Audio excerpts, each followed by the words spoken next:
Wow, মেহেদী হাসান মিরাজের ৫ wicket নেওয়া দেখে ধারাভাষ্যকারের এক এমন কাণ্ড যা মুহূর্তেই ভাইরাল। দর্শক, টেস্টের তৃতীয় দিনে খেলতে নেমে অবিশ্বাস্যভাবে শুরু করেন বাংলাদেশের বোলাররা। বিশেষ করে মেহেদী হাসান মিরাজ লাঞ্চ বিরতির আগে একাই ৩ উইকেট তুলে নিয়েছিলেন এবং লাঞ্চ বিরতির পর আরও ২ উইকেট তুলে নেন।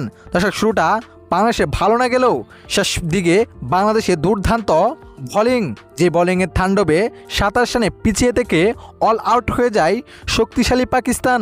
শেষ বিকালে আবারও ব্যাটিংয়ে নামেন বাংলাদেশ।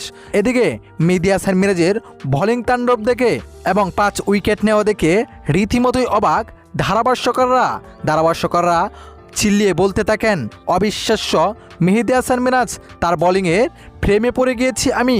বাংলাদেশের জন্য দুর্দান্ত কামব্যাক মেহেদী হাসান মিরাজের বোলিংয়ের জন্য।